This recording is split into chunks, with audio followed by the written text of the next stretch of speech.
লেখিকা সুমনা চট্টোপাধ্যায়ের বুকের ঘরে বন্দি আশা। গল্পটি ভালো লাগলে প্লিজ একটা সাবস্ক্রাইব করে আমার পাশে থাকবেন। তাহলে শুরু করা যাক আজকের গল্প। মনে অনেক আশা নিয়ে দীপালি শ্বশুর বাড়িতে এসেছিল প্রায় 29 বছর আগে। দীপালির শ্বশুর মশাই দিবাকর মজুমদার তার বাবা দীপক রায়ের ছেলেবেলার বন্ধু। বাবার কাছে হবু শ্বশুর মশাই সম্পর্কে অনেক গল্প দীপালি ছেলেবেলা থেকেই শুনেছিল। তাই শ্বশুর বাড়িতে দীপালি পরম নিশ্চিন্তে পা রেখেছিল। দীপালি বিকম পাশ করার পর তখন সবে চাকরিতে ঢুকেছে। টেলিগ্রাফ কাগজে বিজ্ঞাপন দেখে অ্যাপ্লিকেশন করেছিল দীপালি। চাকরিটা যে এত সহজে হয়ে যাবে সেটা অবশ্য দীপালি ভাবেনি। ছোট থেকে দীপালির আশা ছিল বড় হয়ে সে চাকরি করবে। খুব ছোট ছোট চাহিদা মেটাতে মাকে বাবার কাছে হাত পাততে দেখেছে দীপালি। বিশেষ করে বাপের বাড়ি যাবার সময় মা হাত খরচ চাইতেন। টুকিটাকি মেয়েলি জিনিস অথবা আইসক্রিম, গুড় বাদাম এসব খাবার স্বাদ হলেও মাকে বাবার কাছে হাত পেতে টাকা চাইতে হতো।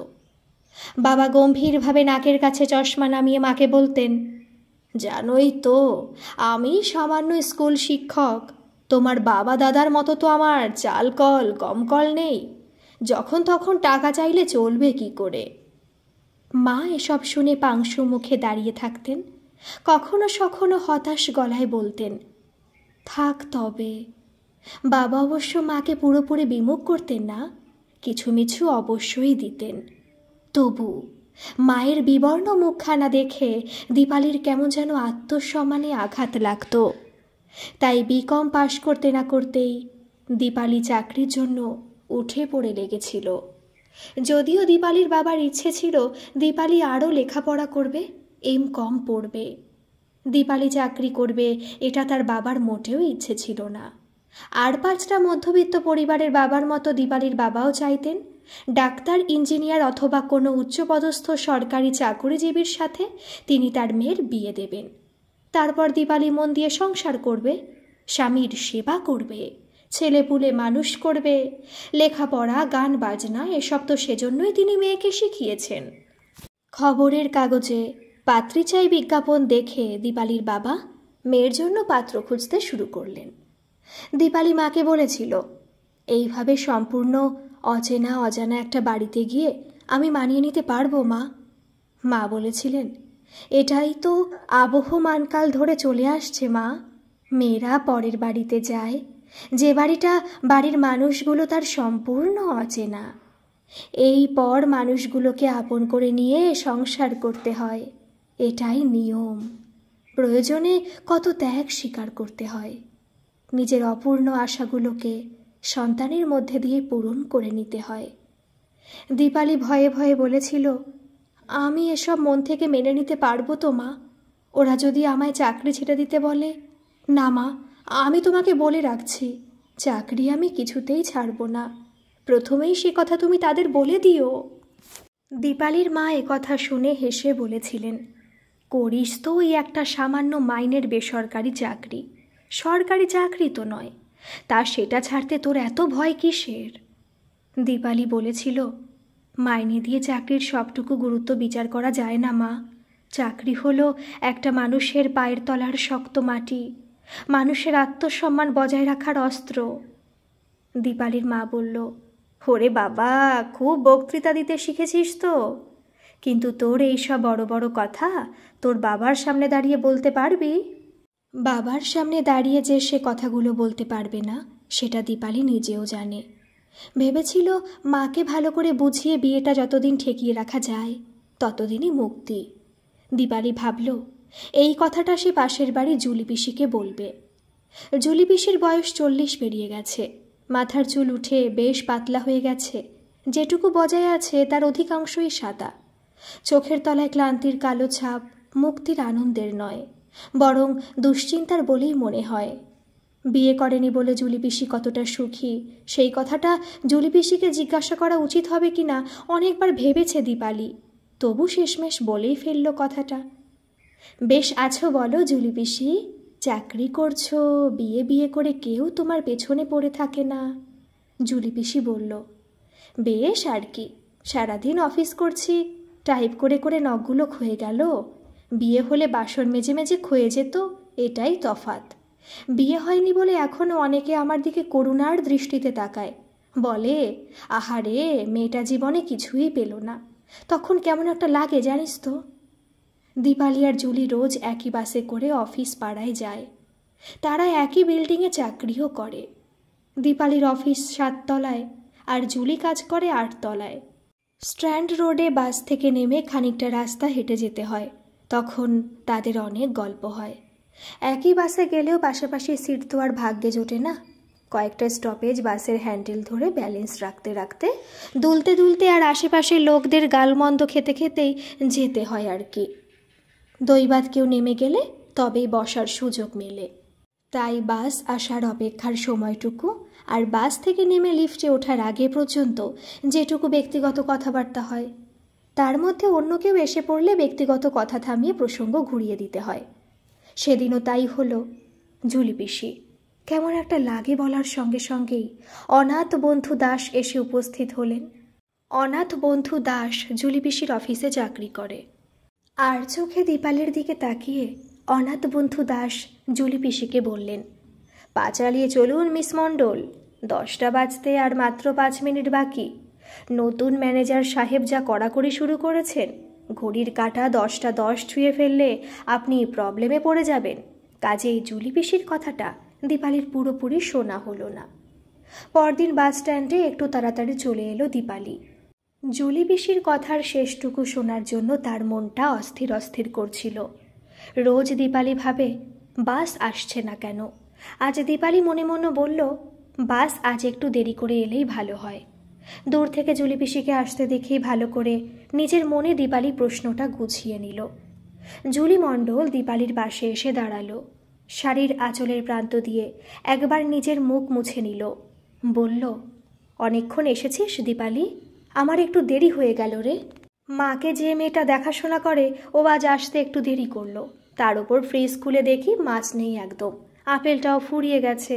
কাল দেখলে অফিস থেকে ফেরার সময় এনে রাখতাম, সকালে আবার আমাকে বাজার ছুটতে হলো। জয়ন্ত কাকুকে বললে না কেন? জয়ন্ত কাকু তো বাজার গিয়েছিল। কথাটা বলতে গিয়েও থেমে গেল দীপালি। দূর থেকে বাস আসতে দেখেই হাত দেখালো জুলি পিসি। দীপালিকে অন্য মনস্ক দেখে বলল, কিরে কি ভাবছিস, চল, বাস আসছে তো। জয়ন্ত মণ্ডল জুলি পিসির দাদা। স্নান করে উঠে ড্রেসিং টেবিলে টুলে বসে চুল আঁচড়ানোর সময় জানলা দিয়ে জয়ন্ত কাকুকে বাজারের ব্যাগ হাতে বাড়ি ফিরতে দেখেছে দীপালি। কিন্তু দাদাকে বাজার থেকে জুলি পিসি কিছু এনে দিতে বলে না। পটলের কিলো 5 টাকা হলে জয়ন্ত কাকু নাকি দাম বাড়িয়ে 7 টাকা বলে। জুলি পিসি বলে, দাদা যখন হাড়ি আলাদা করেই নিয়েছে, তখন খামোখা সাহায্য চেয়ে বিব্রত করার দরকার কি। বাস থেকে নেমে দীপালি বলল, কালকের সেই কথাটা বলবে জুলি পিসি? মানে তোমার যদি কোনো আপত্তি না থাকে।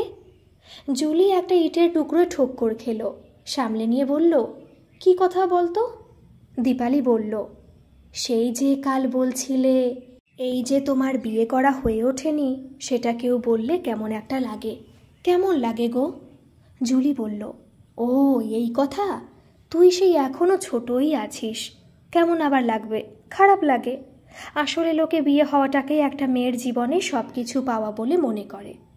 তাছাড়া ওই কথাটা জানিস না, বিয়ে হলো দিল্লি কা লাড্ডু, জো খায়া ও পাস্তায়া और जो नहीं খায়া।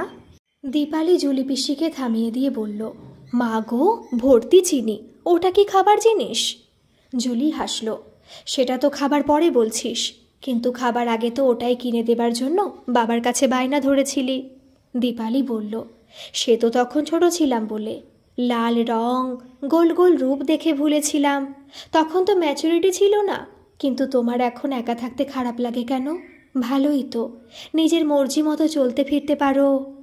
জুলি পিসি বলেছিল। প্রথম দিকে অতটা বুঝতে পারিনি। বন্ধুদের দেখতাম সারাক্ষণ শাশুড়ির মুখ ঝামটা খেয়ে আর স্বামীর অর্ডার পালন করতে করতে একেবারে জেরবার অবস্থা। বাচ্চা হবার পর তো নিজের জন্য আর কোনো সময়ই থাকে না। তখন মনে হতো খুব বেঁচে গেছি। কিন্তু বয়স কিছুটা বাড়ার পর খুব আক্ষেপ হতো। যখন এক এক করে দাদা, তারপর ছোট ভাইটা বিয়ে করলো, তখন খুব আফসোস হতো। ওদের যখন একসাথে বেড়াতে যেতে দেখতাম, রাতে বন্ধ দরজার ভেতর থেকে খিলখিল হাসির আওয়াজ পেতাম, তখন মনে হতো আমারও যদি কেউ থাকতো। কিন্তু বয়স তো তখন 35 পেরিয়ে গেছে, চেহারা খারাপ হয়ে গেছে। হয়তো বয়স্ক পাত্র খুঁজলে পাওয়া যায়, কিন্তু আমার সে কথা মুখ ফুটে বলতে লজ্জা করত। তোমার কখনো কাউকে ভালো লাগেনি জুলি পিসি? জুলি পিসি বলল, ছোট ভাইটা যখন ফ্ল্যাট কিনে আলাদা হয়ে চলে গেল, দাদা হাড়ি আলাদা করলো, টাকা পয়সাও কেউ কিছু দিত না, তখন তো আমি ছাড়া মাকে দেখার আর কেউ থাকলো না। খালি মনে হতো মাকে আমার ঘাড়ে চাপাবে বলেই হয়তো কেউ আমার বিয়ের চেষ্টা করেননি। সেই 16 বছর বয়সে বাবাকে হারিয়েছি। তিনি বেঁচে থাকলে নিশ্চয়ই চেষ্টা করতেন। মা বোধহয় আমাকে দেখে সব বুঝতে পারতেন। বলতেন, তুই চাকরি করিস, ঘরের 4 দেওয়ালে তো আর আটকা থাকিস না যে কেউ পাত্র খুঁজে বিয়ে না দিলে তুই সংসার করতে পারবি না। নিজে থেকে কাউকে পছন্দ করে তাকে বিয়ে করে সংসার করতেই তো পারিস। জুলি পিসি একটু দম নিয়ে বলল, একটা কথা কখনো কাউকে বলিনি জানিস? কি কথা? মাইনে পেয়ে কিছু সঞ্চয় করার জন্য ব্যাংকে একটা অ্যাকাউন্ট খুলেছিলাম। সেখানে একজনকে ভালো লেগেছিল। তরুণ রায় ক্যাশ কাউন্টারে বসত। টাকা জমা দিতে গেলেই আলাপ হয়েছিল। অফিস ছুটির পর পার্ক স্ট্রিটের একটা রেস্টুরেন্টে বসে কফি খেয়েছি কয়েকবার। তরুণ রায় আমাকে বলেছিল, আপনার ব্যক্তিত্ব আর গাম্ভীর্য দেখে আমি অভিভূত, কিন্তু বাড়িতে আমার একটি ছোট বোন আছে, তার বিয়ে হয়ে গেলেই আমরা রেজিস্ট্রি করব। একদিন রেস্টুরেন্টে বসে ফিশ ফ্রাই তুলে সবে একটা কামড় বসিয়েছি। একজন ওর নাম ধরে ডাকলো, এই তরুণ, তুই এখানে? তোর ব্যাংক কাছেই বুঝি? বলেই আমাদের সামনে সে একটা খালি চেয়ার নিয়ে এসে বসল। লোকটা আমার দিকে যেন কেমন করে তাকাচ্ছিল। মনে হচ্ছিল আমাকে খারাপ মেয়ে ভাবছে। ওই যেসব মেয়েরা সেজেগুজে রাস্তায় দাঁড়িয়ে খদ্দের ধরে, সেরকম কিছু হয়তো ভাবছিল। এই কথা বললাম বলে তুই যেন আমার সম্পর্কে অন্যরকম কিছু ভাবিস না। আমি প্রত্যেকের পোশাকেই সম্মান করার চেষ্টা করি। অফিস থেকে বেরোনোর আগে আমি মুখে সেদিন পাউডার আর চোখে কাজল দিয়েছিলাম, ঠোঁটে একটু লিপস্টিকও দিয়েছিলাম। হয়তো মেকআপটা একটু চড়া হয়ে গিয়েছিল। সেই কথা ভেবে আমার আরও অস্বস্তি লাগছিল। আমি বললাম, আপনারা কথা বলুন, আমি একটু বাইরে থেকে আসছি। লোকটা তাচ্ছিল্যের ভঙ্গিতে আমার দিকে তাকিয়ে তার বাহাত নেড়ে বলল, না না, আপনি বসুন। তারপর তরুণের দিকে ফিরে বলল, বৌদির পেট ব্যথা শুনছিলাম, এখন কেমন আছে?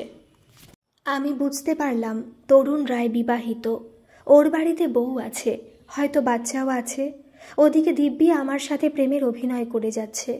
বউ অসুস্থ বলে হয়তো আমার সাথে সময় কাটিয়ে আনন্দ পেত। আমার মনে হচ্ছিল ওই এঁটো হাতেই লোকটার গালে ঠাস করে একটা চড় মারি। কিন্তু কিছু কিছু ইচ্ছে মনের মধ্যেই যে চেপে রাখতে হয়, সেটা ততক্ষণে আমি বুঝে গেছি। পরের দিনই ওই ব্যাংক অ্যাকাউন্টটা আমি বন্ধ করে দিলাম। শনিবার অফিস থেকে ফিরতেই মা বললেন, তোর জন্য খুব ভালো একটা খবর আছে রে দীপা। দীপালি নিরুত্তাপ গলায় বলল, তোমাদের কাছে ভালো খবর মানে তো মেয়েকে বিদায় দেবার ব্যবস্থা পাকা করে ফেলা। তারপর তোমরা বাড়িতে বউ নিয়ে আসবে, আর এই বাড়িতে আমি তখন হয়ে যাব অতিথি। যত কম আসবো ততই ভালো, না এলে আরও ভালো, আরও সুবিধে। আমার ঘরটা তোমরা নিজেদের ইচ্ছে মতো ব্যবহার করতে পারবে। দীপালির মা বিরক্ত হয়ে বললেন, আহ, তুই বড্ড বেশি কথা বলিস দীপা, কারো কোনো কথা শুনতেই চাস না।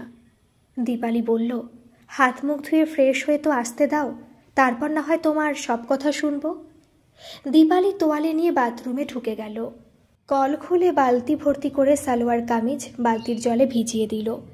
রোজ অফিস থেকে ফিরে নিজের জামা কাপড় সাবান দিয়ে ধুয়ে নেয় দীপালি। দীপালি সাজগোজ খুব একটা করে না বটে, কিন্তু পরিষ্কার পরিচ্ছন্ন থাকতে ভালোবাসে। একটা জামা সে একদিনের বেশি পরে না। ঘুম থেকে উঠে বিছানার চাদর, নাইটি সব নিজের হাতে কেচে শুকোতে দেয়। জামা কাপড় কাচা মিটে গেলে গায়ে কয়েক মগ জল ঢালল দীপালি। তারপর ধীরে সুস্থে গায়ে সাবান মাখল। ইচ্ছে করে দেরি করছে দীপালি। দীপালি জানে আর একটু পরেই বাড়ি ফিরবে দাদা। দীপালির দাদা দুর্নিবার সল্টলেকে একটা আইটি কোম্পানিতে চাকরি করে। ফিরতে ফিরতে রাত 8টা হয়। দুর্নিবার মাইনে পায় অনেক। কাজের সময়েরও কোনো ঠিক ঠিকানা নেই। রাত বিরেতেও অনেক সময় অফিস থেকে গাড়ি পাঠিয়ে তাকে নিয়ে যায়। ইদানিং দাদার চোখ মুখ ভাবভঙ্গি দেখে দীপালির মনে হচ্ছে অফিসের কোনো সহকর্মীর সাথে দাদা প্রেম করছে। একদিন ল্যান্ডলাইনের ফোনটা রিং হতেই ফোন তুলেছিল দীপালি। দুর্নিবার তখন বাথরুমে। ফোন ধরতেই ভদ্রমহিলা একটু বিরক্তির সুরে বললেন, আপনি? দুর্নিবার কোথায়? দীপালি সংক্ষিপ্ত উত্তর দিল, বাথরুমে। মহিলা মুখ দিয়ে একটা বিরক্তিসূচক আওয়াজ করলেন। দীপালি একটু থমকালো, তারপর বলল, দাদা বাথরুম থেকে বেরোলে কি কিছু বলতে হবে? মহিলা একটু অপ্রস্তুত হেসে বলেছিলেন, আমি সুনেত্রা, তুমি আমার নাম করে বলবে। এই রে, সো সরি, তুমি বলে ফেললাম। দীপালি বলল, বেশ করেছেন। সুনেত্রা বলেছিল, সো সুইট। তুমি কি দুর্নিবারের বোন দীপালি বলছো? হ্যাঁ। বলে দীপালি ফোন রাখতে যাবে, দেখল দাদা হন্তদন্ত হয়ে আসছে। দাদার দিকে ফিরে দীপালি বলল, ও তোর হয়ে গেছে, তোর ফোন আছে। বলেই আবার দীপালি তাড়াতাড়ি ফোনে মুখ লাগিয়ে বলল, হ্যালো হ্যালো, আপনি শুনতে পাচ্ছেন? কিন্তু সুনেত্রা ততক্ষণে ফোন রেখে দিয়েছে। এমনিতে ফোন বাজলে দুর্নিবারের দেখা পাওয়া যায় না, কিন্তু সেদিন দীপালির হাত থেকে প্রায় ছো মেরে ফোনের রিসিভার কেড়ে নিল দুর্নিবার। বলল, তুই আমাকে দে, আমি ফোন করে কথা বলে নেব। দীপালি মুচকি হেসে বলল, কার সাথে কথা বলবি? কে ফোন করেছিল নামটাই তো জিজ্ঞাসা করলি না, নাকি সে আগের থেকে এখন ফোন করার কথা বলে রেখেছিল? দীপালি দাদার দিকে তাকিয়ে দেখল দুর্নিবার ব্লাশ করছে। তাদের দুই ভাই বোনের গায়ের রং বেশ ফর্সা, তাই সামান্য কারণেই গাল আর কানে গোলাপি ছোঁয়া লাগে। দীপালি বলল, সুনেত্রা দেবীর নামটা তো আমি বলিনি এখনো, তাতেই লজ্জায় লাল হয়ে গেলি? দীপালি ভাবল দাদা এসে দরজায় ধাক্কা না দেওয়া পর্যন্ত সে বাথরুম থেকে বেরোবে না। সাবান মাখা শেষ করে দীপালি মগে করে জল তুলে গায়ে ঢালতে লাগলো। বেশ কয়েক মগ জল গায়ে ঢালার পর দীপালি খেয়াল করল কেউ তার দরজায় ধাক্কা দিচ্ছে না। নিশ্চয়ই ওই সম্বন্ধের ব্যাপারে মায়ের কাছে বসে খুঁটিনাটি সব খবর শুনছে দুর্নিবার। দীপালি একটা দীর্ঘ নিঃশ্বাস ফেলে তোয়ালে দিয়ে গা মুছে নাইটি পরে নিল। অফিস থেকে বেরোনোর আগে চা বিস্কিট খেয়েই বেরিয়েছিল। সুকেশবাবু মুড়ি আনিয়েছিলেন, সেটাও খানিকটা খেয়েছে। বাথরুম থেকে বেরোতেই দাদার মুখোমুখি হলো দীপালি। দুর্নিবারের মুখের খুশি খুশি ভাব দেখে দীপালি বুঝতে পারল বাবা তার পাত্র ঠিক করে ফেলেছেন। ঘরে ঢুকে দীপালি মুখে ময়শ্চারাইজার মাখল, সারা গায়ে পাউডার ছড়িয়ে দিল। চুল খুলে আঁচড়াতে লাগলো দীপালি। জ্বর ছাড়িয়ে বিনুনি বাঁধল। মা ঘরে ঢুকে বললেন, চা খাবি তো? ঘর থেকে যে বেরোতেই চাইছিস না। বিয়ে হলে কিন্তু এরকম সারাক্ষণ নিজেকে নিয়ে মত্ত থাকলে চলবে না। বিয়ের পর অফিস থেকে ফিরে স্বামী শাশুড়িকে চা করে খাওয়াতে হবে। তারা তখন তোমার সাহচর্য প্রত্যাশা করবেন। বাড়িতে অতিথি এলে তাদের সঙ্গেও কথা বলতে হবে। সুখে শান্তিতে সংসার করতে চাইলে তোমার এই একল সেরে ভাব পরিত্যাগ করতে হবে। দীপালি বলল, চা হয়ে গেলে বলো, আমি নিয়ে আসছি। মা বলল, থাক, তোমায় আর অত কষ্ট করতে হবে না, আমি তোমার চা ঘরেই দিয়ে যাচ্ছি। যতদিন বাপের বাড়ি আছো চেটেপুটে সব সুখ ভোগ করে নাও। রাতে খাবার টেবিলে বসে বাবা দীপালিকে বললেন, তুমি কি তোমার মায়ের কাছ থেকে কিছু শুনেছ? দীপালির মা বলল, না বাপু, আমি কিছু বলতে পারবো না। তোমার ওই সোহাগী মেয়েকে যা বলার তুমি নিজের মুখেই বলো। দীপক রায় বললেন, তোমার এবং আমাদের পরম সৌভাগ্য যে তোমার সম্বন্ধ করতে গিয়ে দিবাকরের সাথে যোগাযোগ হয়ে গেল। দীপালি মুখ নিচু করে খাচ্ছিল, ঠিক লজ্জায় নয়, একরকম হতাশা বোধ করছিল দীপালি। কারণ দীপালি জানে পাত্র যদি দিবাকর কাকুর পরিচিত কেউ হন তাতেই বা কি আসে যায়। বিয়ে মানেই তো নিজের সমস্ত স্বাধীনতাকে স্বহস্তে হত্যা করা। লোকে জেলখানায় গেলে কি আর এমনি এমনি বলে শ্বশুর বাড়ি যাচ্ছি? দীপক রায় বললেন, আমি জানি দীপা, এই মুহূর্তে তুমি কি ভাবছ। তুমি ভাবছ আমরা তোমাকে যেন তেন প্রকারণে ঘাট থেকে নামাতে চাইছি, কিন্তু তোমাকেও তো আমাদের কথাটা ভাবতে হবে। তুমি হয়তো এখন বুঝবে না, কিন্তু তুমি নিজে যেদিন মা হবে সেদিন আমাদের কথাটা বুঝতে পারবে। ছেলে মেয়েদের বিয়ে নিয়ে, নাতিপুতির মুখ দেখা নিয়ে বাপ মার মনে কত আশা আকাঙ্ক্ষা থাকে সেটা আমাদের বয়সে এসে তুমি বুঝতে পারবে। তাছাড়া আমরা তো আর তোমাকে জলে ফেলে দিচ্ছি না। দিবাকরের ছেলে ডাক্তার, সে যথেষ্ট প্রতিষ্ঠিত। দিবাকর নিজেও অধ্যাপক। চিংড়ি ঘাটায় বিশাল 3 তলা বাড়ি করেছে দিবাকর। বাড়িতে 3 জন কাজের লোক আছেন, 2টো গাড়ি, ড্রাইভার। সব মিলিয়ে মোটের ওপর সুখে থাকবে তুমি। যাই হোক, কালকে তোমাকে দিবাকর আর তার স্ত্রী দেখতে আসবেন। অমিতাভ অবশ্য কালই আসছে না। অমিতাভ দিবাকরের একমাত্র সন্তান। ওদের মেয়ে নেই, তাই সেখানে গিয়ে তুমি মেয়ের মতোই থাকবে। তোমার চাকরি করা নিয়েও ওদের কোনো আপত্তি নেই। দীপালি একবার ভাবল, বাবাকে বলে, মেয়ে আর মেয়ের মতো, এই দুটোর মধ্যে বিস্তর ফারাক বাবা। কিন্তু বলল না। বাড়ির বউয়ের চাকরি করার ব্যাপারে তারা সম্মতি দিয়েছেন শুনে দীপালি কিছুটা হলেও নিশ্চিন্ত বোধ করছিল। তাছাড়া একটু আগেই বাবা তাকে তার শখের কথা বলেছেন। মেয়ের বিয়ে নিয়ে বাবার বুকে লালিত স্বপ্নের বিষয়টি দীপালিকে কিছুটা হলেও বিহ্বল করে তুলেছিল। আরও একটা কথা আজ সকালে দীপালি জুলি পিসির কাছ থেকে শুনেছে। অফিসে কাজের ফাঁকে যতবার জুলি পিসির কথাগুলো মনে এসেছে দীপালি বিব্রত বোধ করেছে।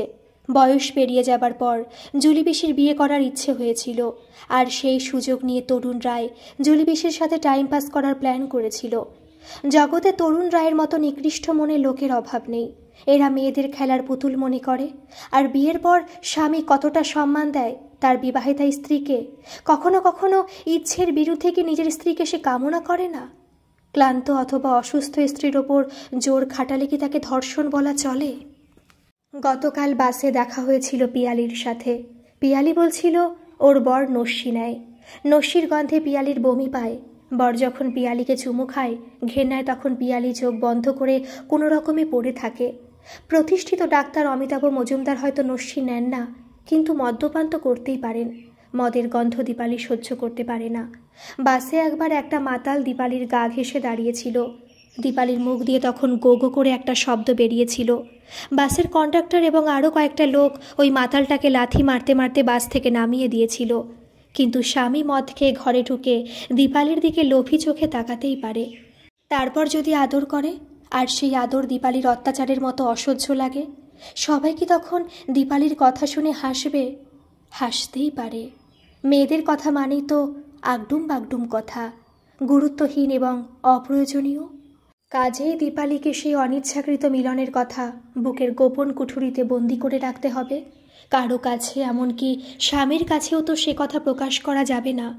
এরকমটা হবার পর কি অনুভূতি হয় সেই হতভাগিনীর? সেই মেয়েটির মতোই কি যাদের কথা কাগজে বেরোয়? মাঠের ধারে যে মেয়েটি পড়ে থাকে, ধর্ষিতা, রক্তাক্ত, যে কাপড়ে মুখ ঢেকে আদালতে বিচার চাইতে আসে, অথবা তার প্রিয়জনেরা ছুটোছুটি করে বিচারের আশায়। কিন্তু স্ত্রীর শরীর তো স্বামীর অধিকার।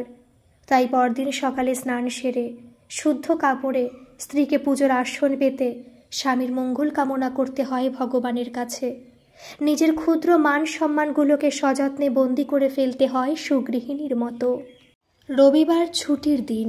এই দিনটা বেলা 8টার আগে ঘুম থেকে ওঠে না দীপালি, কিন্তু 7টা বাজার আগে মা এসে দীপালির কানের কাছে রেকর্ড বাজানো শুরু করলো। উঠুন মহারানী, আর কতক্ষণ ঘুমাবেন? ঘরদোর সব ফিটফাট করতে হবে। তাছাড়া রান্নাবান্না আছে, আজ তোমাকে আমার রান্নার জোগাড় দিতে হবে।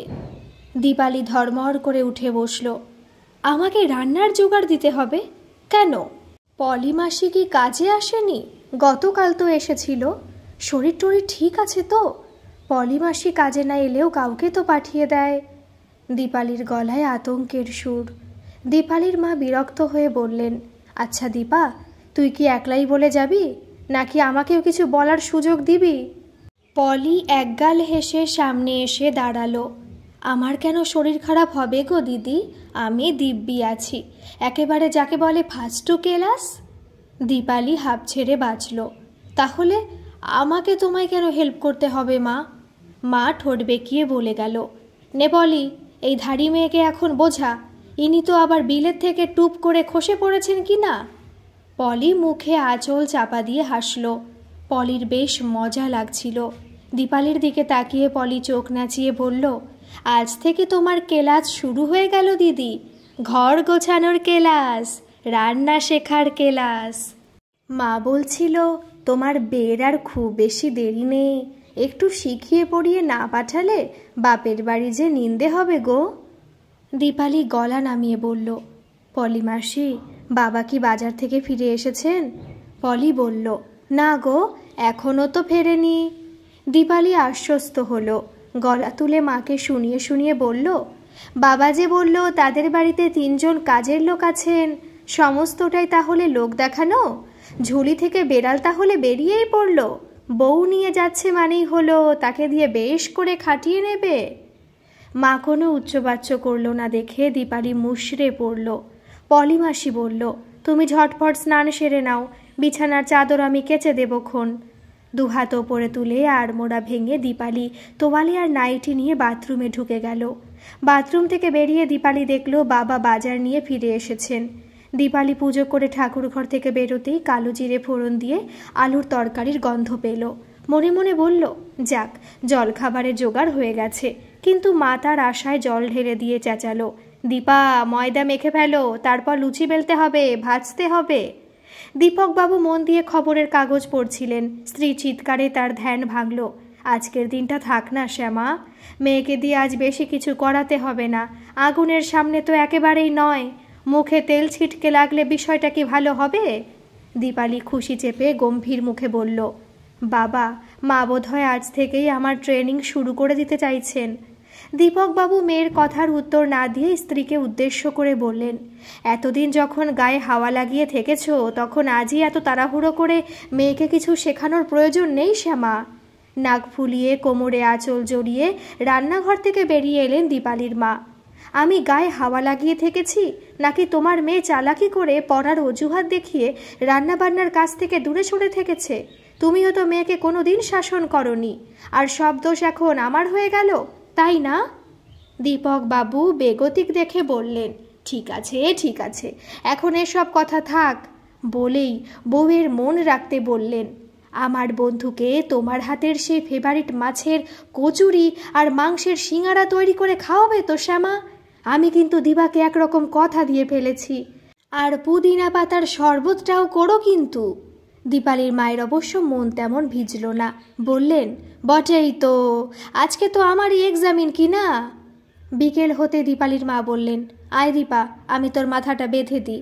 দীপালি বলল, আমি আর চুল ছেড়ে রাখবো মা, তাহলে ওনাদেরও সুবিধে হবে, আর তোমারও চুল বাঁধার খাটুনি বাজবে। দীপালির মা চোখ শুরু করে বললেন, ওনাদের কিসের সুবিধে?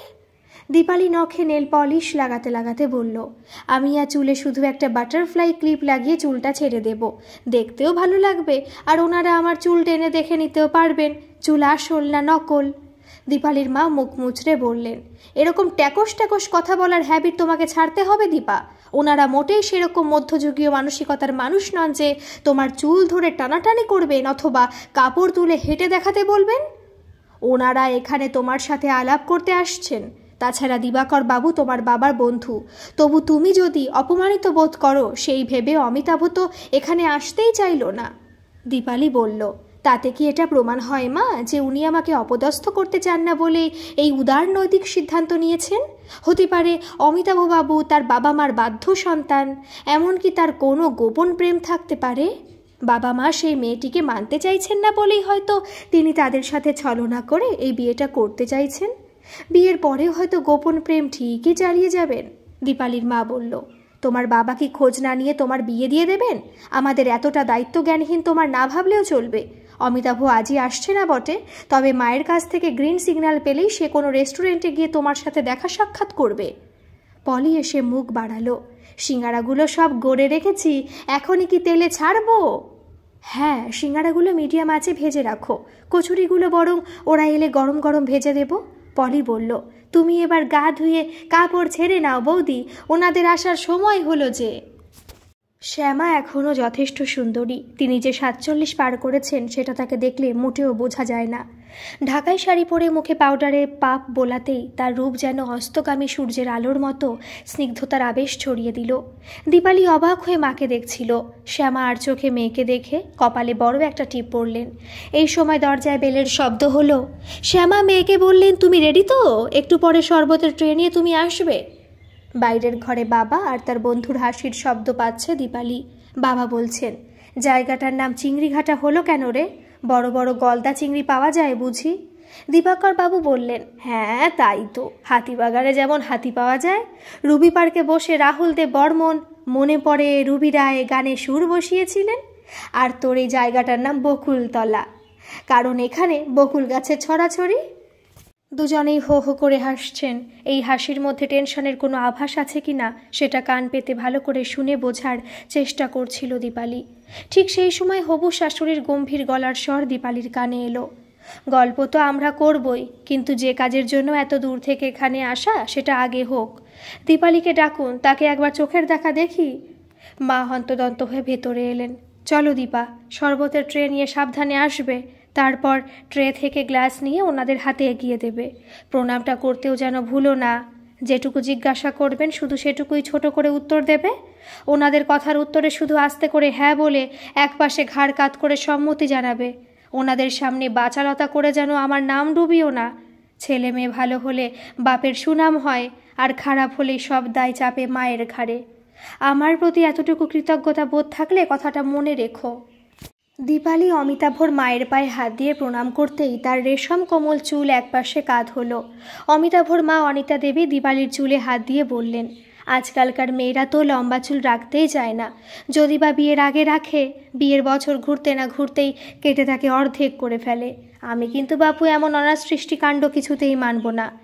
দীপালি মায়ের নির্দেশ মতো মৃদু হেসে হ্যাঁ বলে একপাশে ঘাড় কাত করল।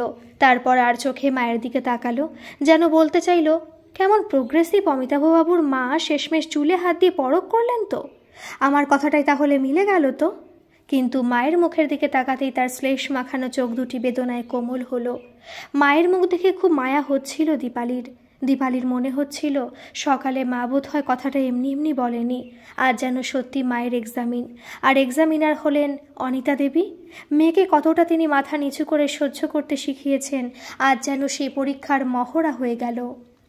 অফিস যাবার পথে যথারীতি দেখা হলো জুলি পিসির সাথে। দীপালি বাস স্ট্যান্ডে এসে দাঁড়াতেই জুলি পিসি বলল, কাল তোকে দেখতে এসেছিল বুঝি? দীপালি একটু অপ্রতিভ হয়ে হেসে বলল, হ্যাঁ, বাবার বন্ধু এবং তার স্ত্রী এসেছিলেন। জুলি পিসির চোখে কৌতূহলে ঝিকিমিকি আলো। ছেলে এলো না? দীপালি বলল, বাস এসে গেছে জুলি পিসি। জুলি পিসির চোখের কোণে ভোরবেলার শুকিয়ে আসা শিশির। বাস এখনও যথেষ্ট তফাতে আছে, তুই বলতে না চাইলে থাক। দীপালি জুলি পিসির হাত ধরল।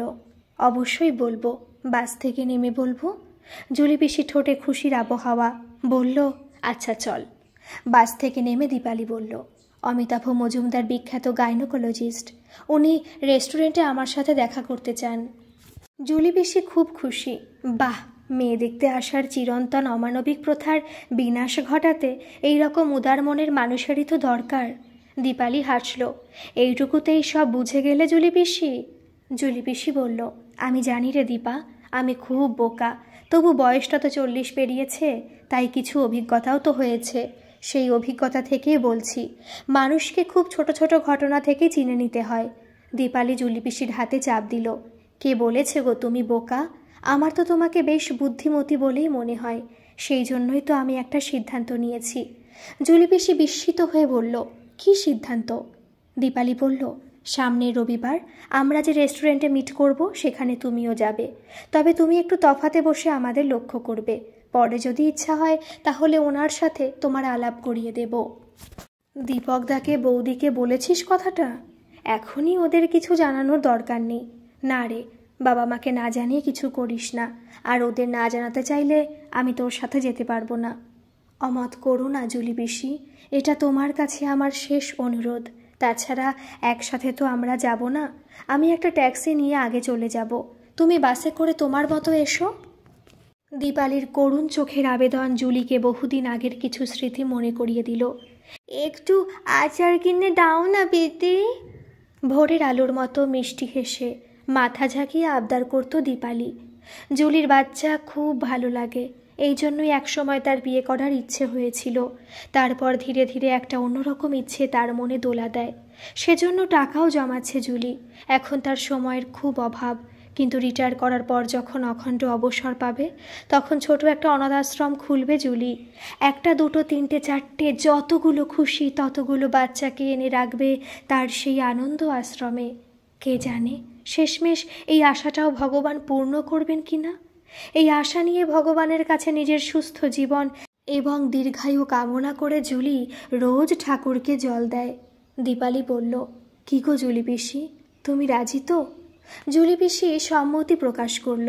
ঠিক আছে সোনা, আমি যাব।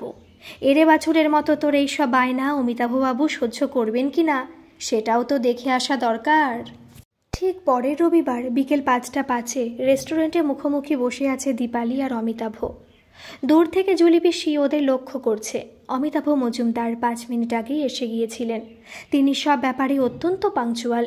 বিশেষ কারণ ছাড়া ঘড়ির কাঁটার এদিক ওদিক হয় না। দীপালি দেখল তার আগে জুলি পিসিও এসে গেছে। লাল রঙের একটা টি-শার্ট পরে এসেছেন অমিতাভ, সেরকমটাই কথা ছিল। অমিতাভর একটা ফটোও দেখেছে দীপালি, তাই তাকে চিনে নিতে দীপালির কোনো অসুবিধেই হয়নি।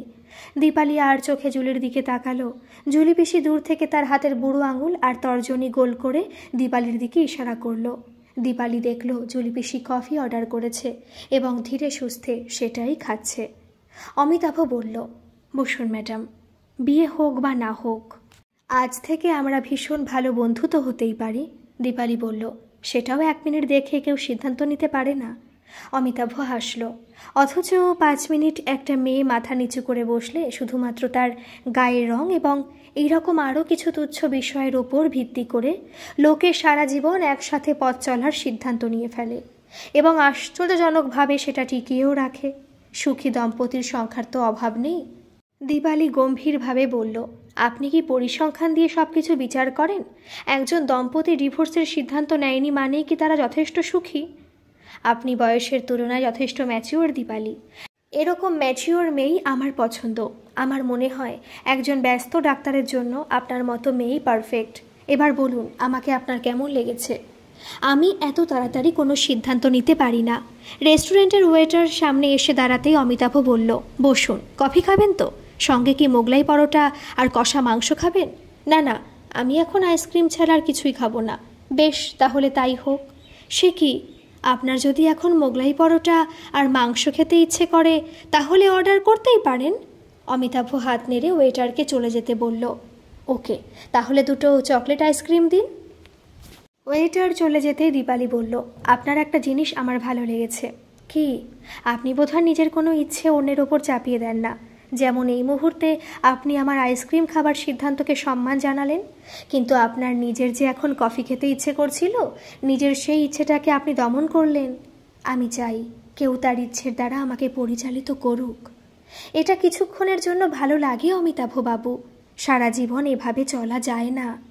অন্যের ইচ্ছায় চলতে চলতে আপনার নিজেরই একদিন নিজেকে শোষিত বলে মনে হবে। কি করে বুঝলে দীপালি? অমিতাভ গাঢ় স্বরে বলল, বাবাকে দেখেছি মায়ের কথা সারা জীবন অক্ষরে অক্ষরে পালন করতে। কই, আমার তো বাবাকে এক মুহূর্তের জন্য অসুখী মনে হয়নি। বাবা সকালে লুচি তরকারি খেতে ভালোবাসেন, কিন্তু মা বলেন ওটা অস্বাস্থ্যকর হবে, খালি পেটে ভাজাভুজি খাওয়া মোটেই উচিত নয়। তাই বাবা সারা জীবন ডিম পোচ, স্যান্ডউইচ, শসা, টক দই এসব খেয়েই কাটিয়ে দিলেন। বাবা বলেন, তোর মা এরকম ধরে বেঁধে রেখেছেন বলেই আমি সুস্থ আছি রে। দীপালির মনে পড়ছিল আগের রবিবারের কথা। সিঙ্গারায় কামড় বসিয়ে দিবাকরবাবু আহা বলতেই হাহা করে উঠেছিলেন অনিতা দেবী। তুমি কি এখন এসব তেল জবজবে খাবারগুলো খাবে নাকি? দীপালির মা শ্যামা আমতা আমতা করে বলেছিল, টিস্যু পেপার দিয়ে সমস্ত বাড়তি তেল মুছে ফেলেছি দিদি। অনিতা দেবী ঠোঁট উল্টে বলেছিলেন, তেল তো ওর মধ্যে ঢুকে আছে, একটার বেশি সিঙ্গারা খেও না যেন। দীপালি দেখেছিল স্ত্রীর কথা শুনে দিবাকর বাবুর মুখ যেন রক্তশূন্য দেখাচ্ছিল। একটু পরে বাথরুম গিয়েছিলেন দিবাকর বাবু, সঙ্গে তার বন্ধু দীপক বাবুও ছিল। ফিসফিস করে দিবাকর বাবু বলেছিলেন, মহিলা অত্যন্ত টেটিয়া, সেদ্ধ পক্ক ছাড়া মোটে কিছু খেতে দেয় না। তবে উনি যদি ডালে ডালে চলেন, আমি চলি পাতায় পাতায়, ঠিক সুযোগ বুঝে আমি দোকান থেকে খেয়ে আসি। নিজের মনের আশা কেন অপূর্ণ রাখবো বলতো? তুই কয়েকটা সিঙ্গারার কচুরি নিয়ে ছাদে আয়, বৌঠান এত চমৎকার বানিয়েছেন, আজ ছাদে দাঁড়িয়ে ঝটপট ওগুলোর সৎকার করব। দীপালি মুখ টিপে হাসল, তারপর বলল, ঠিকই বলেছেন, বিয়ে মানেই হলো মানিয়ে চলা, মেনে নিতে পারলেই আপনি সুখী। আদালতের আইনের মতোই জীবনের রণক্ষেত্রেও বেশিরভাগ সময়ই শক্তিমানের ইচ্ছেই প্রাধান্য পায়। আবার কঠিন পরিস্থিতিতে ফাঁক ফোকর গলে আমরা নিজেদের ইচ্ছে মতো খানিক বেঁচেও নিই। যেমন আজই আপনার এবং আমার পরিবারের বিনা অনুমতিতে আমি একটি কাজ করেছি। সে কি করেছেন? এখানে আমার একা আসার কথা ছিল, কিন্তু এখানে একজন তৃতীয় ব্যক্তি উপস্থিত আছেন। আমাদের থেকে একটু দূরে অন্য একটা টেবিলে জুলি পিসি বসে আছেন। আপনি অনুমতি দিলে তাকে ডাকতে পারি। অমিতাভ উৎসাহের সঙ্গে বলল, অবশ্যই ডাকবেন। দীপালি উঠে গিয়ে জুলি পিসিকে ডেকে নিয়ে এলো। জুলি পিসি বসতেই অমিতাভ বলল, বলে না দিলে কেউ বুঝতেই পারবে না যে আপনি দীপালির পিসি। জুলি পিসি বলল, রক্তের সম্পর্কে আমি দীপালির পিসি নই, কিন্তু আমার মতো করে দীপালিকে কেউ চেনেও না। তাই আপনাকে একটা কথা বলি ডাক্তারবাবু, কোনো পরিস্থিতিতেই আপনি ওকে চাকরি ছাড়তে বলবেন না। ও নিজে ইনকাম করবে, এটাই খুব ছোট থেকে ওর স্বপ্ন। আমি চাকরি ছাড়তে বলার কে? ইনফ্যাক্ট আমরা কেউই ওকে চাকরি ছেড়ে দিতে বলতে পারি না। কারো ব্যক্তি স্বাধীনতায় হস্তক্ষেপ করার বিষয়টি আমার মোটেও পছন্দ নয়। তবে আমার মা একটা কথা বলেন, মেয়েরা যদি সব দিক বজায় রেখে চাকরি করতে পারে তাহলে সেটা তো খুবই ভালো কথা। দীপালি বলল, সব দিক বজায় রেখে মানে? কিছু মনে করবেন না অমিতাভবাবু, আমি কিন্তু সত্যি কথাটার অর্থ বুঝতে পারছি না। জুলি পিসি বলল, আমি বুঝিয়ে দিচ্ছি। সংসারে সন্তানের প্রতি মেয়েদের অনেক দায়িত্ব কর্তব্য থাকে, সকলের খেয়াল রাখতে হয়, সময় দিতে হয়। অমিতাভ বলল, এক্স্যাক্টলি। দীপালি আত্মবিশ্বাসের সঙ্গে বলল, ও আচ্ছা, নো প্রবলেম। অমিতাভ বলল, চলুন এবার ওঠা যাক, আপনাদের বাড়ি পর্যন্ত এগিয়ে দিয়ে আসি। দীপালি বলল, না না, মমিনপুর অবধি এগিয়ে দিলেই হবে। গাড়ির কাছে এসে দীপালি পেছনে দরজা খুলতে যেতেই অমিতাভ বলল, আপনি সামনে বসুন ম্যাডাম, আপনারা দুজন পিছনের সিটে বসলে লোকে আমাকে ড্রাইভার ভেবে বসবে। দীপালি অমিতাভর পাশে এসে বসল। আপনি যেন এসি চালাবেন না অমিতাভ, আমি জানলার কাচ নামিয়ে দেব, বাইরে বেশ সুন্দর হাওয়া দিচ্ছে। পেছনে বসে জুলি দেখল ফুরফুরে হাওয়ায় দীপালির চুল এলোমেলো উঠছে, মাঝে মাঝে অকারণ এলোমেলো হেসেও উঠছে দীপালি। কিন্তু অমিতাভর একটা কথা কাটার মতো জুলি পিসির বুকে বিঁধে আছে। অমিতাভর মার একটাই ছোট্ট দাবি, সংসারে সব দিক দীপালিকে বজায় রাখতে হবে। কিন্তু জুলি জানে সংসারে সকলের খেয়াল রাখতে গিয়ে নিজের ছোট ছোট আশা আকাঙ্ক্ষাগুলোকে কিভাবে বন্দি করে ফেলতে হয়। সংসারে ত্যাগ করাই যে মেয়ে মানুষের ধর্ম। কিন্তু এসব কথা এখন দীপালিকে বলা যাবে না। সব সময় সব কথা যে অতি বড় প্রিয়জনকেও খোলসা করে বলতে নেই। কথার মার প্যাচে বুদ্ধি করে যে কথাটা লুকিয়ে ফেলেছেন অমিতাভ, তাকে প্রকাশ করলে বিড়ম্বনা বাড়বে বই কমবে না। বিয়ের পর শ্বশুর বাড়ি এসে দীপালি দেখল সেখানে সব এলাহি ব্যাপার। এত বড় বাড়িতে যে তার বিয়ে হবে দীপালি সে কথা কস্মিন কালে ভাবেনি। এত সোনাদানা, তার সাথে হিরে, চুনি, পান্না বসানো নেকলেস, মাথায় ছোট্ট সোনার মুকুট পরে দীপালি যখন সিংহাসনে বসল তখন তাকে সত্যি রানীর মতো দেখাচ্ছিল। তবু দীপালি যেন কিছুতেই শান্তি পাচ্ছিল না। তার কেবলই নিজেকে সোনার শিকল পরা বন্দি টিয়া পাখির মতো মনে হচ্ছিল। শ্যামা অনিতা দেবীকে আড়ালে ডেকে বললেন, আমার মেয়েটা গরম মাছ ভাজা খেতে খুব ভালোবাসে, তরকারি করলে মোটে খেতে চায় না। কথাটা আপনাকে আগে বলা হয়নি দিদি। অনিতা দেবী ঠোঁট বেঁকিয়ে বললেন, এসব তুচ্ছ ছোটোখাটো বিষয় আমি খেয়াল রাখি না ভাই, আপনি নিজেই বরং আপনার মেয়েকে বলবেন কথাটা রান্নার ঠাকুরকে বলে দিতে। আমার হার্ট খুব দুর্বল কিনা, তাই এত ঝক্কি আমি সইতে পারি না। অনিতা দেবীর দাদা এগিয়ে এসে বললেন, আমার বোনের হার্ট খুবই দুর্বল, তাই আমরা দেখে শুনে দিবাকরের মতো একটি শান্তশিষ্ট ছেলের সঙ্গে তার বিয়ে দিয়েছিলাম। এই বাড়ি আমার বাবা নিজে করে দিয়ে গেছেন। এত বৈভব যা কিছু দেখছেন সবই মূলত আমার বাবার টাকাতেই। মেয়েকে ভালো করে বুঝিয়ে দেবেন সে যেন কখনো শাশুড়ির মুখের ওপর কথা না বলে। আমি হাইকোর্টে প্র্যাকটিস করি, বোনের কিছু হয়ে গেলে আমি ছেড়ে কথাটি বলবো না। শ্যামা হতবুদ্ধি হয়ে গেলেন। টাকা পয়সার ভালো ছেলে দেখে মেয়ের যে বিয়ে ঠিক করে ফেললেন সেটা যে মোটেও উচিত হয়নি তা তিনি বুঝতে পারলেন। দীপালি নিজের শর্তে বাঁচতে ভালোবাসে, ব্যক্তিগত ব্যাপারে কোনো ইন্টারফিয়ারেন্স সে মোটেই মানতে পারে না। কিন্তু দীপালি এখানে কতটা স্বাধীনভাবে থাকতে পারবে সে বিষয়ে শ্যামার ঘোরতর সন্দেহ হচ্ছিল। ফুলশয্যার রাতে অমিতাভ ঘরে ঢুকে দীপালির হাতে একটি বহুমূল্য হীরের আংটি পরিয়ে দিল। দীপালি নিজেও বরের জন্য একটি আংটি কিনেছিল, সেটা দিতে যেতেই অমিতাভ এসে বলল, করেছ কি দীপা, তুমি আবার আমার জন্য আংটি কিনতে গেলে কেন?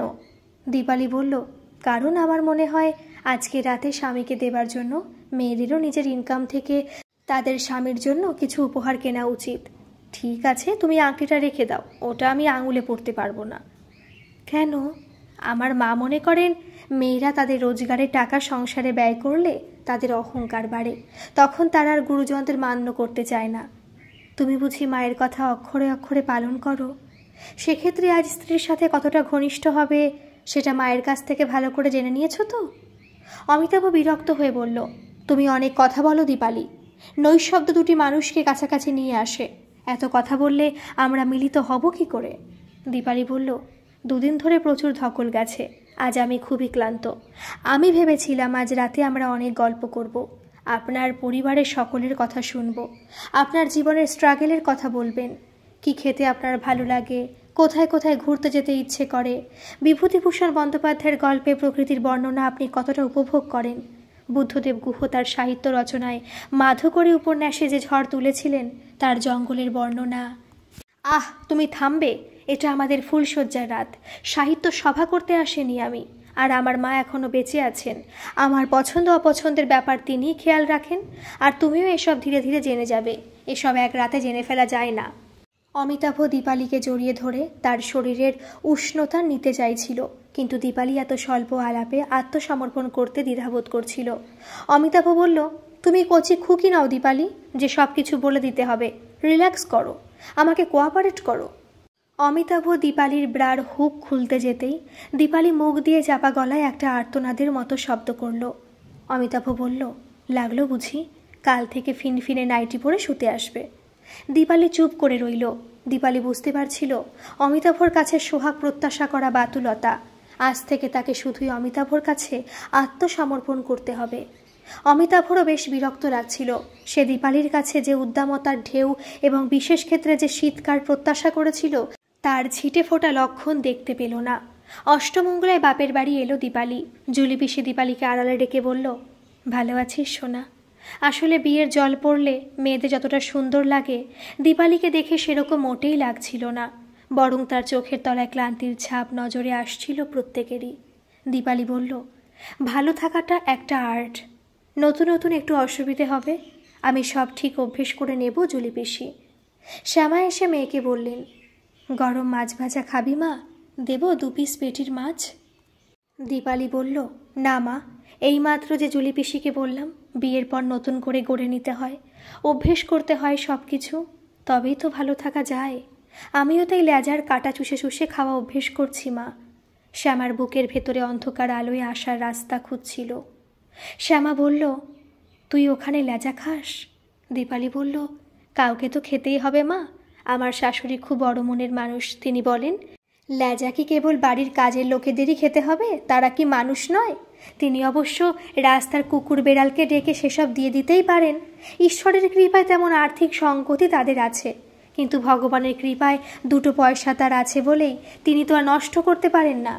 দীপালি থামল। শ্যামা হতবুদ্ধি হয়ে মেয়ের দিকে তাকিয়েছিলেন।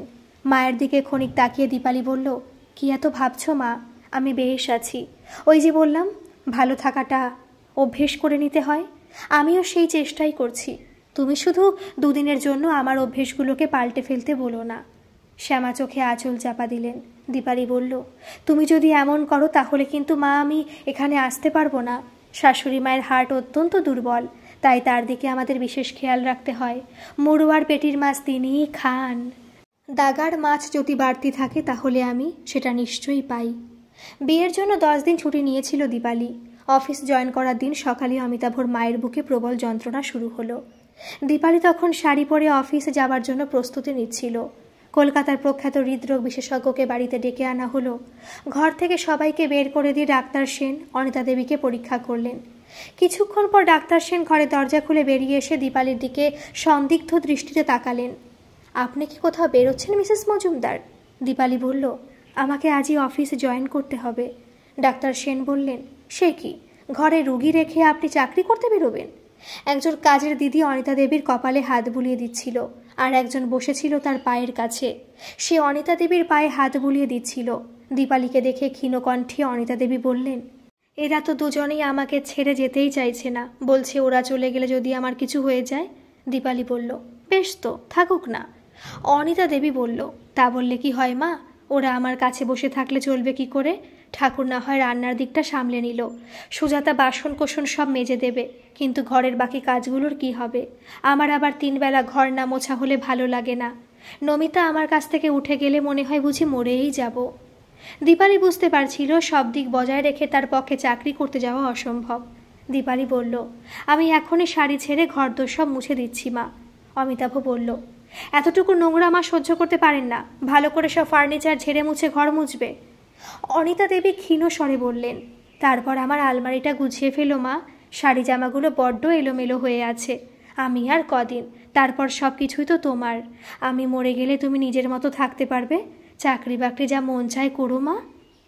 দীপালির শ্বশুর মশাই একপাশে কাচুমাচু মুখ করে দাঁড়িয়েছিলেন।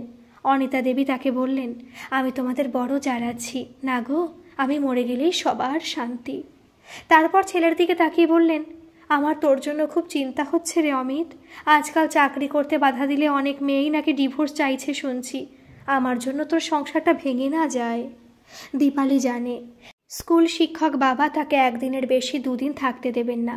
দাদা অথবা সুনেত্রাও কি মেনে নেবে ডিভোর্সি ননদের উপস্থিতি?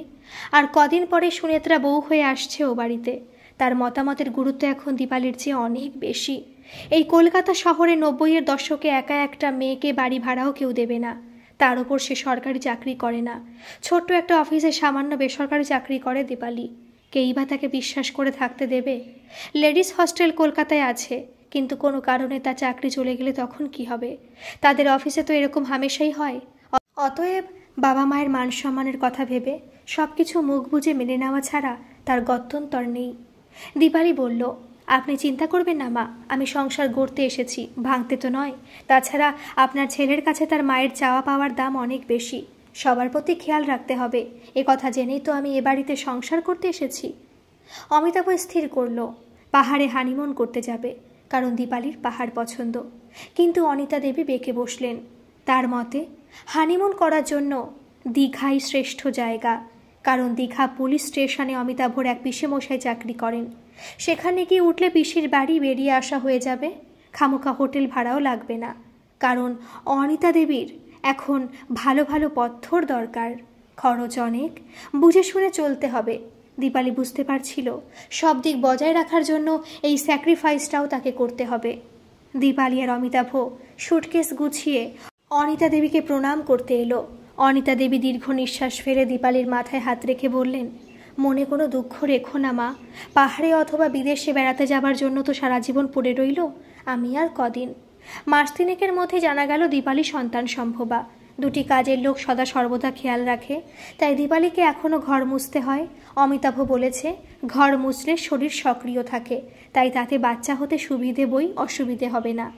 5 মাসের মাথায় দীপকবাবু মেয়েকে দেখতে এলেন। তার অবশ্য আরও একটা উদ্দেশ্য ছিল, ছেলের বিয়ের তিনি নিমন্ত্রণ করতে এসেছিলেন। দীপালি সেই সময় ঘর মুছছিল। মেয়েকে নেতা হাতে দেখে দীপকবাবু বললেন, তুই ঘর মুছছিস কেন? কাজের মাসিরা কি কামাই করেছে? দীপালি নেতা হাতেই মাথার চুল কপাল থেকে সরিয়ে বলল, সংসারে এসব কাজ করতে আমার ভালো লাগে বাবা, এতে শরীর মন দুই ভালো থাকে। দীপকবাবু আসতেই সুজাতা তড়িৎ গতিতে খবর দিয়েছিল অনিতা দেবীকে। অনিতা দেবী তার ইজি চেয়ার থেকে উঠে মন্থর গতিতে একতলা ড্রয়িং রুমে এসে দাঁড়ালেন।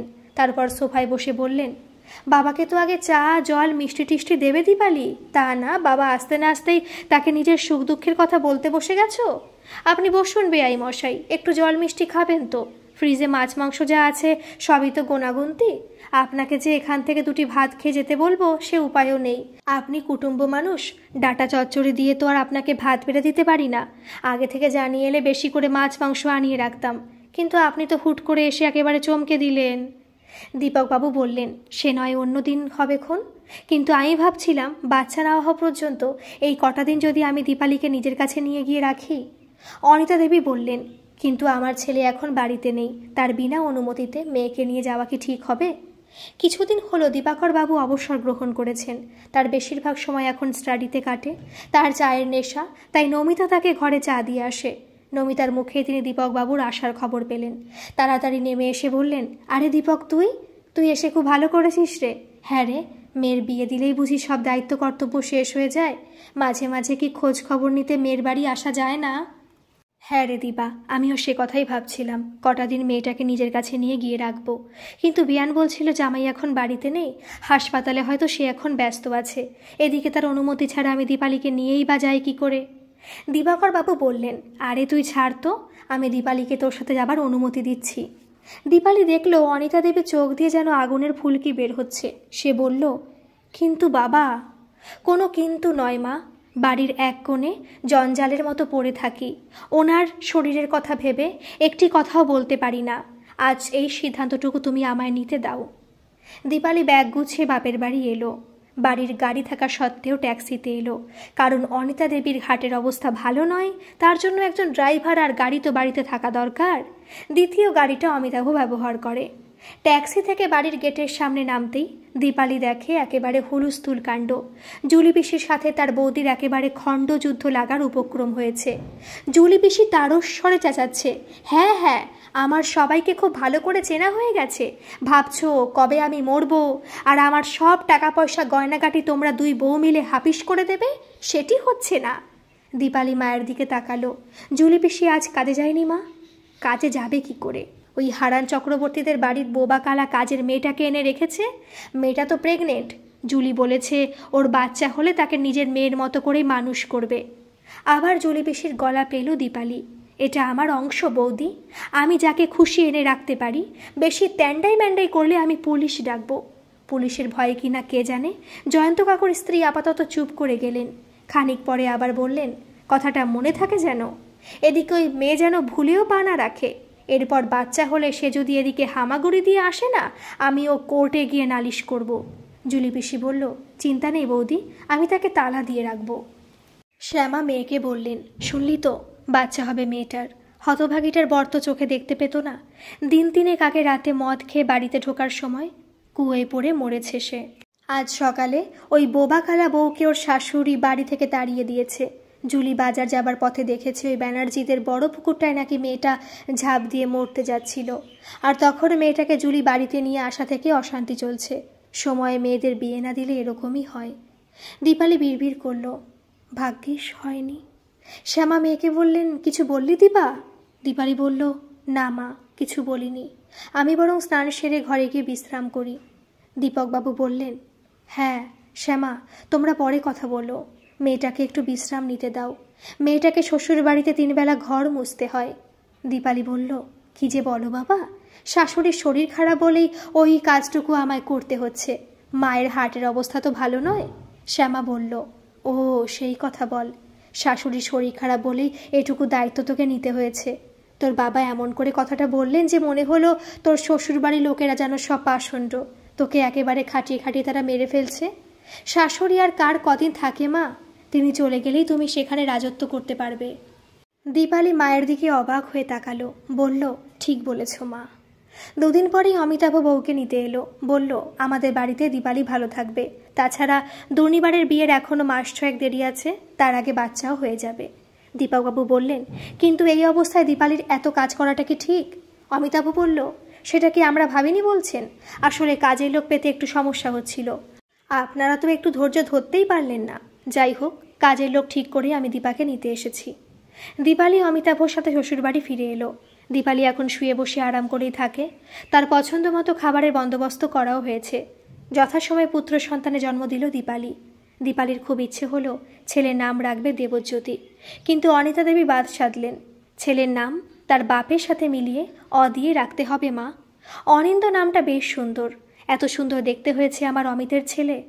দীপালি একবার ভাবলো শাশুড়িকে বলে, আপনার ছেলের নাম তার বাবার সাথে মিলিয়ে দ দিয়ে তো রাখেননি মা।